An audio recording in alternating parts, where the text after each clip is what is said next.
Hey everybody, this is Lynna and you are watching Lynna's Life. Yep, I'm here. This time I'm out in Everett, Washington, close to one of the hubs for Amazon. Yeah, I've been working with Amazon now.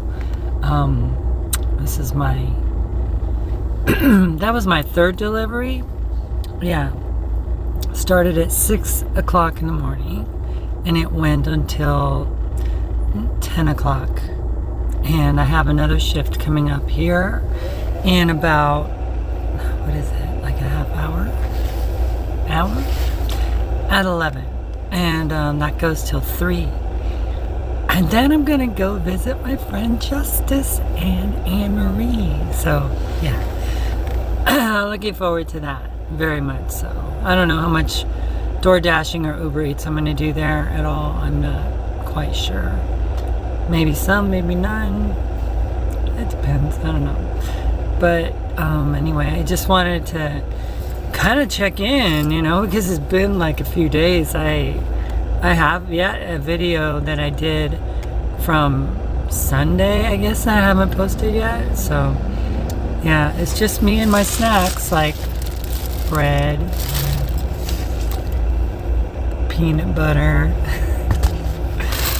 I just finished some Honey Nut Cheerios and I'm slurping on a Taco Bell pink lemonade from last night. Oh, and in sad news, this happened. This happened. So I have to figure out what I want to do.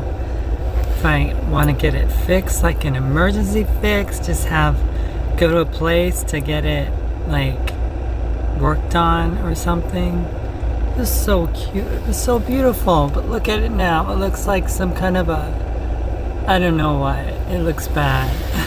It looks bad. But yeah, it's been good. It's been interesting. It's been interesting. Some of the things that I've had to deal with was yesterday. I wanted to tell you guys a little story. You guys ready for story time with Lynna? A little bit. All right. Well, I was on my second delivery, right? Second delivery. It was like a shift that started like from 5 to 9:30. So I went to get my stuff, because this is how it works with Amazon. You arrive, you're in a like area where you go up this ramp and stuff that's suitable for large carts and things like that, and then you go up and then you keep your social distancing rules in place. So they're very strict about that, and you have them scan your license to start your shift. And then once they scan your license, they ask you what shift, what block you're on, you know, how many hours you're going to be working. And if you're working like a 3.5 hour block, then they'll give you enough packages for 3.5 hours, which is like 32 packages or something. And then if it's like 4.5 hours, it's like 45 packages or something like that. And it's in a bin, like in a big metal cart. And you take your cart and then you roll it down the little ramp and you go to the to your car and then you try to sort it out. Well, today is even worse for me because I have stuff from traveling, right? I have my luggage, my backpack, my stuff for like food delivery, like the hot bags and the cold bags and the coolers, and I mean just all that stuff, right? And it's gotta stay. But yesterday I stayed at an Airbnb, and the girl there, she let me like bring my stuff in early, so I didn't have the luggage and everything. But needless to say, I took a 4.5 hour shift, and it was a lot of packages, a lot. So I'm sitting there just contemplating, like, how am I going to do this? I'm a packing whiz, so I'll get it done. because it's just kind of something that I've always been pretty good at, is like organizing packages and finding nooks and crannies and all that stuff. So I took it as a challenge, and I just started to just brainstorm, wonder what I was gonna do, and like this and that. And this guy, black, like SUV, veteran guy, right? He's like, hey, how many hours do you have? I go, it's like a 4.5 hour shift. Yeah, it looks like you got way too much for that little car. You should probably stick to 3.5 hour loads, And I was like, yeah, it's too late now though. He goes, well, would you like some help? And I'm like, okay, yeah, sure.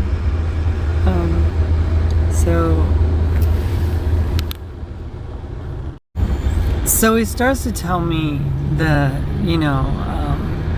nuances and tricks of the trade.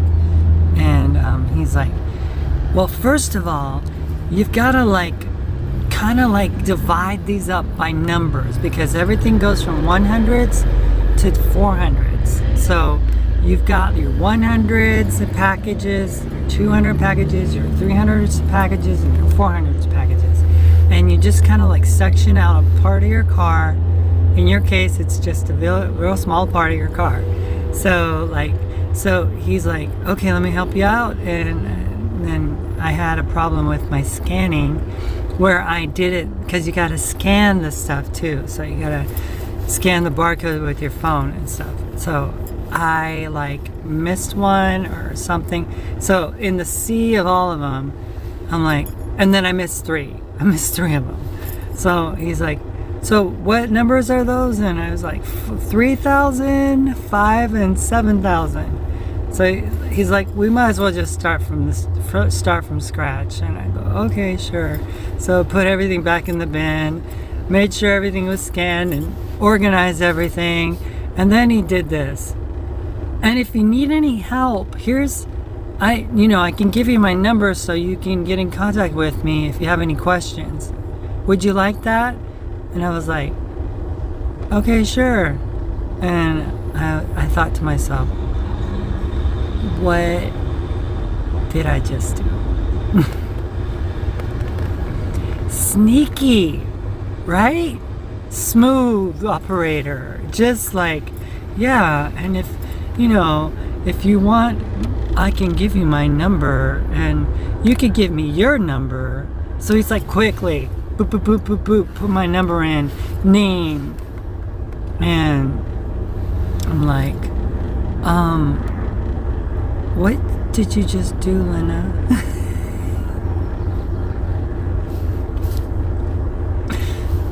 I don't know. I didn't think.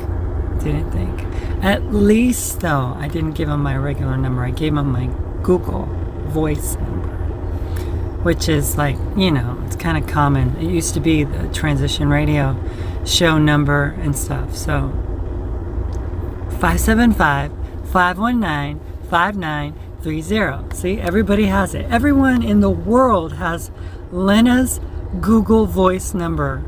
And if you want to contact me, you literally can.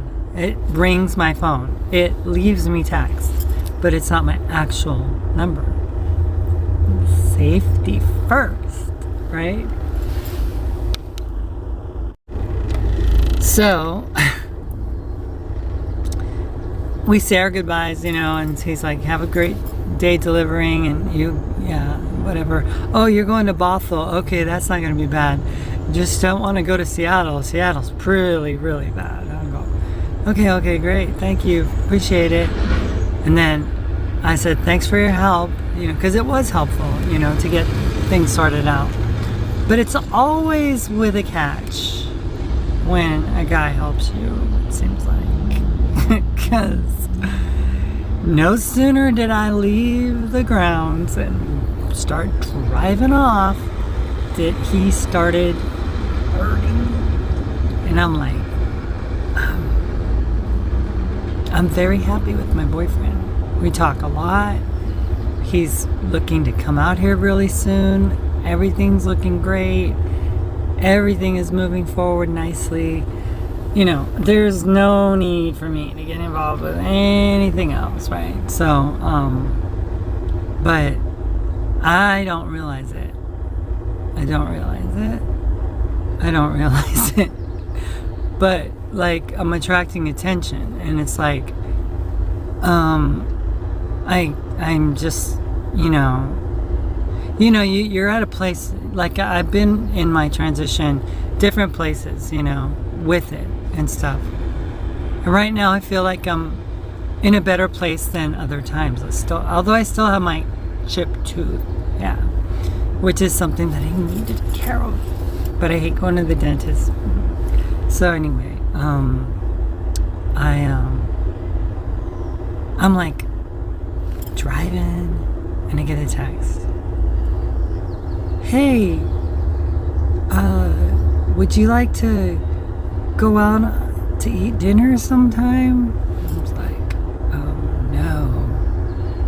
He did it because he was interested. Gotcha. So I'm like,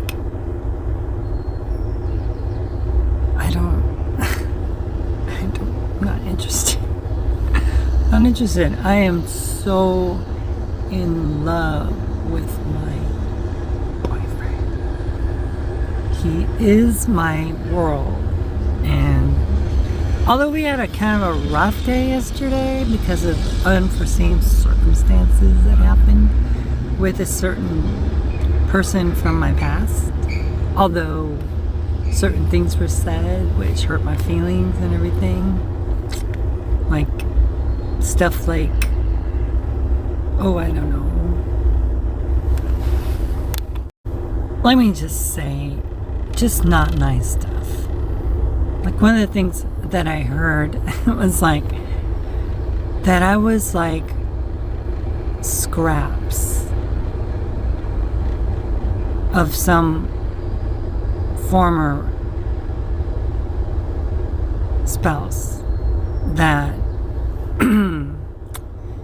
that I wasn't like relationship material, and that I was unstable, and that I was an abandoner. Again, going with an abandoner, which is like, to each their own. It's been 8 years. Like I've said before, my kids are doing really well. I don't really have any problems, with how their lives have, unfurled, and just how they've turned out. They're good kids. I'm just not their dad. I could have been called that at one point, but now, no. But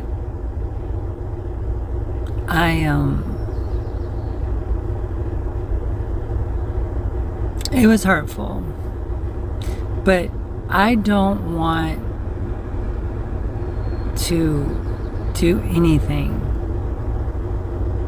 to shame the character of my ex at all. I fell in love with a person, I was loved. I know I was loved by a person. And I look at the good times that we had. Like, we used to do kiss cam, on the journey, and I would like find these scenic spots, and we would do the kiss cam thing, and at the Grand Canyon, kiss cam at different parks that we went to, Bryce Canyon. It was good. It was really good. I learned a lot in that journey, those 3 months. It was kind of like gender neutral-ish, because it couldn't really be as feminine as I wanted to be. But I saw a side of my ex that made me realize that's why I married them. Yeah.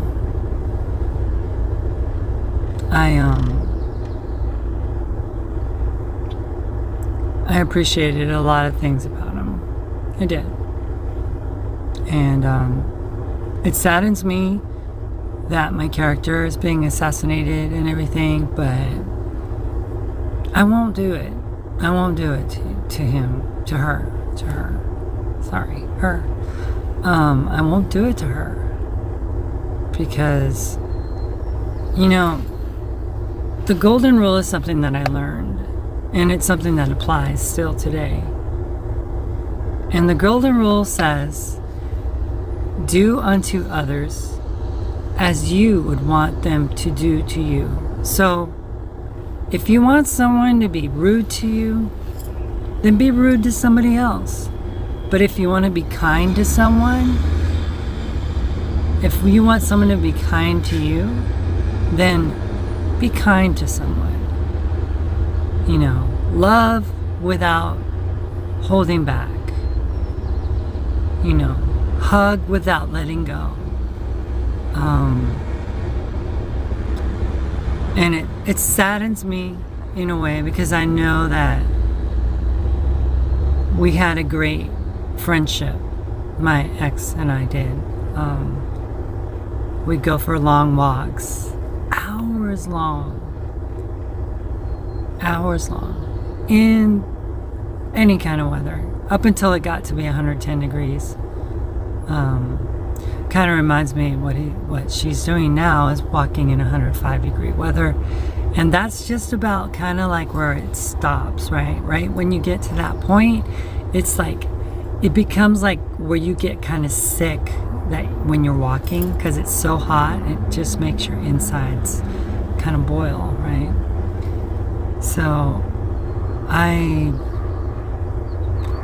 can relate, you know, because we used to go on those long walks. We used to have, you know, sometimes we talked, sometimes we didn't. You know, we listened to the birds, you know, we talked about, you know, how when you connect with nature that you can hear things that nature has to say that, you know, that you didn't really notice before. And so we would listen to the birds. They like had different intonations and sounds and melodies, and there were these parakeets. It was so cool, you know.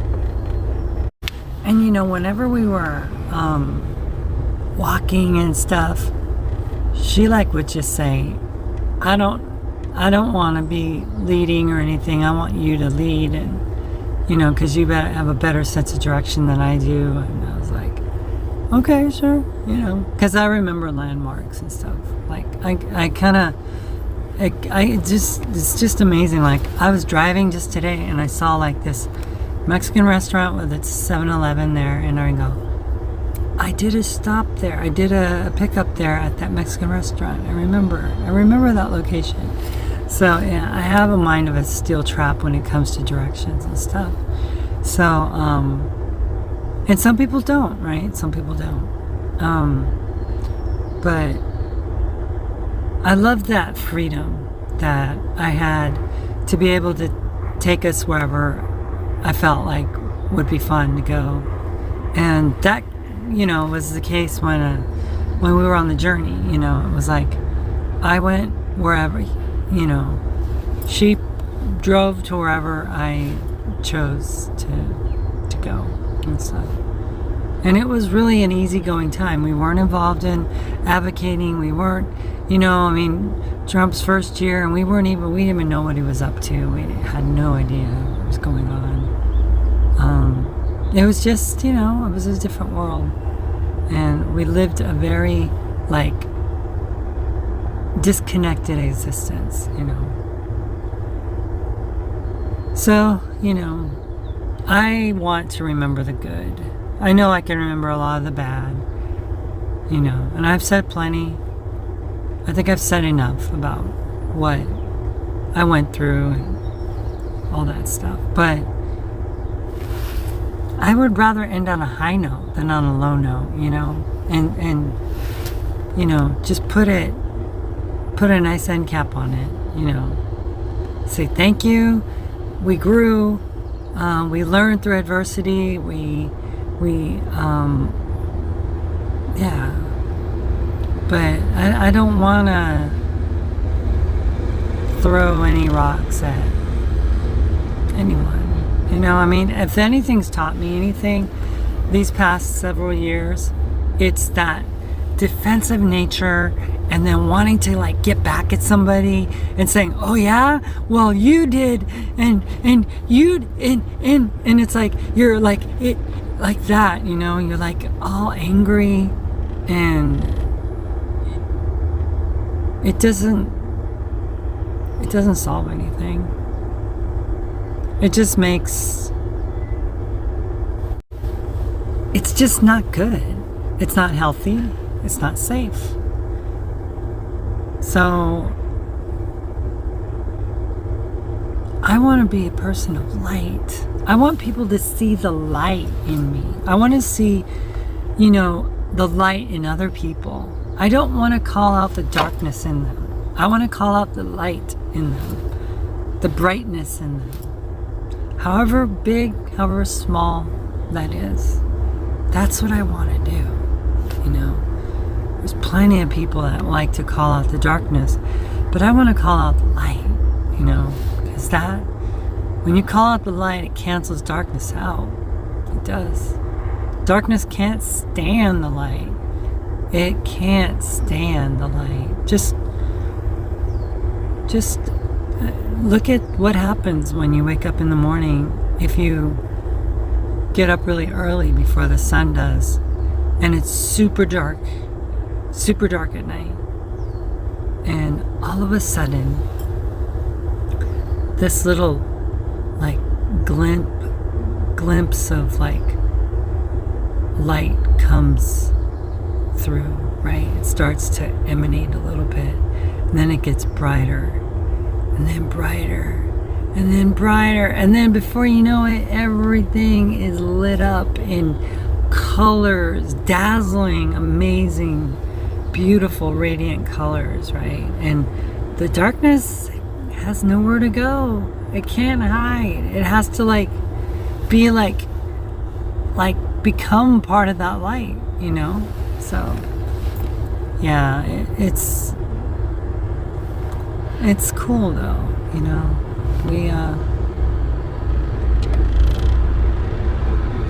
we want to be people of light. Well, I better get back to work. And my shift starts in about a few minutes. I'm just parked here by the empty parking lot here outside of the Amazon hub in Everett, Washington. And see how it goes this time. I cleared out my spot back here all the way in the back. I had my luggage back there, and it was kind of taking up space. So I moved all my personal things up here, and I'm gonna, use this square space to load up with stuff. I think I'm doing a 4.5 hour shift, so we'll see how it goes. Hopefully I have enough room. See, that's the other thing. It's like if you have too much stuff and not enough room, then you can't sort everything out. So it's all like, okay, where's this, where's that, where's this, where's that? But it's quick, it's fast, it's delivery. But it's a different kind of delivery, because it's the kind of delivery that there's a bird up there. Look at him. He's up on the mirror there. Another bird. Oh, there they go. They left. So the deliveries go fast. Like they tell you where to go. They have you scan the package, and then sometimes when you get an apartment, sometimes those are a real pain in the butt, because they have Amazon hubs and they have codes, and sometimes you get an automated code sent to your phone so you can open a door. Sometimes you have to go to the office, and then the office is closed and you can't deliver. So it's not the greatest sometimes, but it's a job. It's guaranteed money. And I have my own hours, so I can work whenever I want to and work whenever I don't want to. So Grubhub in Spokane, Amazon here, Uber Eats and DoorDash across the country, Postmates. It's pretty awesome. I like it. Anyway, I better get going. I don't want to be late. I don't want to be late.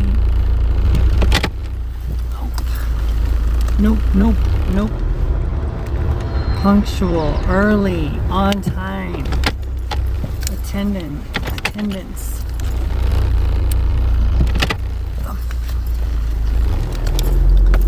So, and my trusty little car is beeping at me. I just hope I don't run into that guy again today. Oh, guess what I'm waiting for? Amazon. 2 Amazon vans just went by. And off I go. So, it's pretty good. You take the offer, it's guaranteed a certain amount of money for you to take, and you know, it's all up to you, whatever you want, name your hours. And you don't have a dress code, you just, you know, you don't have to wear the vest, you don't have to wear the ball cap or anything like that. You just bring your casual self in and then load up with packages and then head out. It says welcome Amazonians. A sign says welcome Amazonians. I'll show you guys next time I'm coming through. Whoa, speed bump.